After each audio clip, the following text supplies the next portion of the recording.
Hello there again! Welcome to the second part of the storytelling of Brave Hunter. I'm glad you tuned in again. Last time we found out that Brave Hunter is on his way to Corsica to help his uncle and aunt free the island from mean pirates. And we also know that secretly Nestor had followed him. And Brave Hunter wasn't too happy about that. Well, Nestor realizes he has to go back home, and he says, okay, of course I will go back home. But before I go back home, could I maybe have some morning tea and a chocolate chip biscuit? And Brave Hunter is a friendly man. He says, of course, come sit here with me on the blanket. And he points at the blanket, and he gives Nestor a cup, and he pours in him some tea, and he also gives him a biscuit. And Nestor is just about to take a bite in his biscuit when he hears a very tiny little voice say, help me, help me.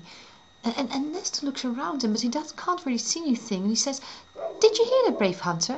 Yes, said Brave Hunter, I heard it as well, but I don't see anybody. I think it's coming from the other side of the brook. And Brave Hunter was looking over at the meadow on the other side of the brook. Please help me, I'm over here, near the large rocks in the water. And they both turned their heads towards the rocks in the water, and what they saw, they couldn't believe it. They saw this. Above the rocks a little fairy was hanging on the branch of a tree. Her wings were caught up in the branches. She was a very beautiful little fairy in a long blue dress, with long curly brown hair and big brown eyes with long black lashes. A small case made of mother of pearl was hanging around her neck, on a fine gold necklace, and there were little golden shoes on her tiny feet. Please stop staring at me and help me get my wings out of these branches before they break. Although she was speaking, her little voice sounded sweeter than any song. Brave Hunter and Nestor rushed over to the rocks and freed the little fairy from the branches. When they put her safely on the grass, she said, my name is Alice, and I'm on my way to Brave Hunter to ask him for help. Brave Hunter looked surprised and exclaimed, well, I am Brave Hunter. Alice jumped up into the air in surprise. Oh, I'm so glad I found you, she said. Her wings were fluttering with excitement. They sounded like hundreds of tiny bells as they whizzed through the air. She then put on a serious face. I've such a terrible thing to tell you, Brave Hunter. I'm from Jingoland. It lies over there, behind the hill. Alice was pointing towards the mountains to the right of the path. It's a very beautiful and peaceful country. It has all kinds of multicolored butterflies and so many colorful birds and lovely scented flowers. And we fairies, we live there so very happy and peaceful until one day somebody found out where we lived, and that was the witch Caligula. And ever since, fairies have been disappearing. The witch catches the fairies and puts them in glass jars. Alice shivered at the thought. And at night, when there's a full moon, she puts the jars outside in a circle, and she sits in the middle of the circle herself, and she chants and sings all kinds of spells and songs. And it's just horrible. And then when she has finished her chants, she starts to dance around the jars and sings a song about evil witches capturing fairies who we made into soup. Alice's flings fluttered up and down with anger, and the fairies in the jars are terrified, Brave Hunter. They don't laugh or sing anymore, and some of them have lost all their hair out of worrying. And we've tried everything to capture the witch and free our fairies, but every time a group of our bravest fairies set off to beat the wicked witch, they fail to come back, and they too end up in a glass jar. And we have no idea how to chase the mean witch away and free our fairies. We are at our wits' end. So please, Brave Hunter, that's why the king sent me over to ask you for help, and free our fairies from those horrible glass jars and capture that horrible witch. Alice looked at Brave Hunter with huge eyes. He frowned and shook his head. Well, this witch Caligula is really mean, and she has to be stopped. But I'm on my way to Corsica to help my aunt and uncle. They too desperately need my help. Alice flapped her wings and said in a high-pitched voice, but if you go to Jingoland, you will cut out a huge part of the journey, so you will get to Corsica far quicker. Oh, please, Brave Hunter, you've got to help us. Brave Hunter nodded. Okay, show me where Jingoland is, so I can talk to your king and queen. I'm sure that together we can come up with a plan to get rid of this witch once and for all. Brave Hunter clenched his fingers into a fist to emphasize his words. "Oh, I'm so glad you want to help us," said Alice with a smile, as her wings fluttered in the wind and her bells rang softly. "Please follow me. I will fly ahead of you." Alice flew off in the direction of the mountains.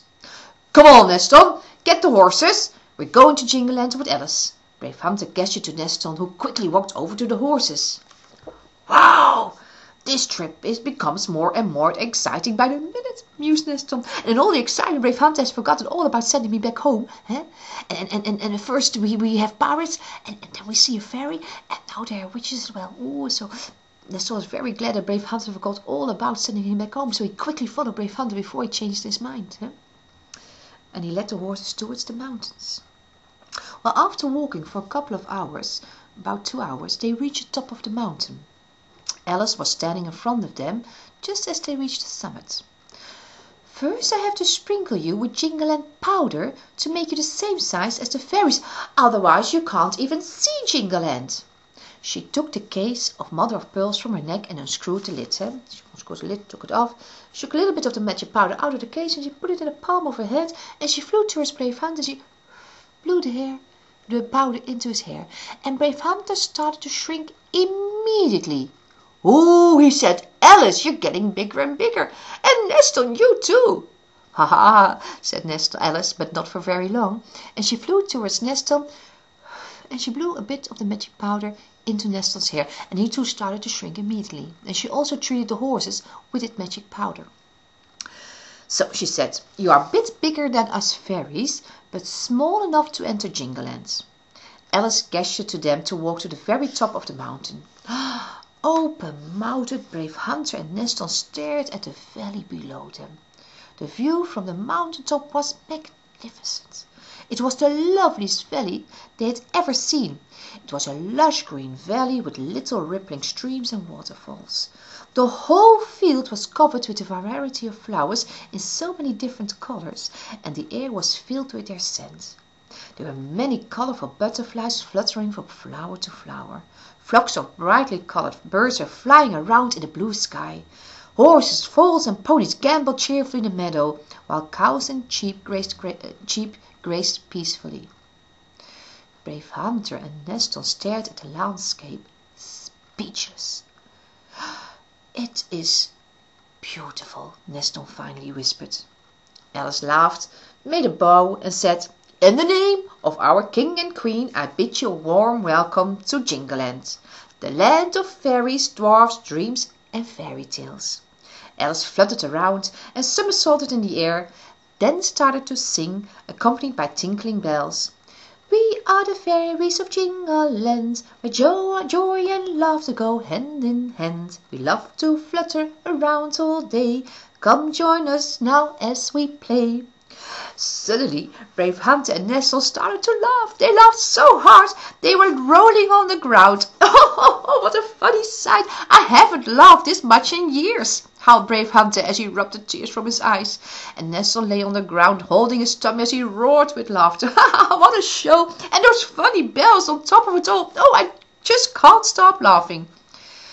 "It is something in the air that makes you laugh," explained Alice. "It makes all living creatures happy. Birds, spiders, horses, dwarfs, fairies, and humans like you. Once you get used to the air, the roaring laughter will stop, and you just feel happy. Look, can you see the smoke coming from behind that rock? Well, that's where we live." "Yes, I can see it," Brave Hunter nodded as he blinked a tear away and stood up to walk to the horses. Neston also got up, and together they walked down the path. Well, not everybody walked. Alice flew. Well, this is the second part.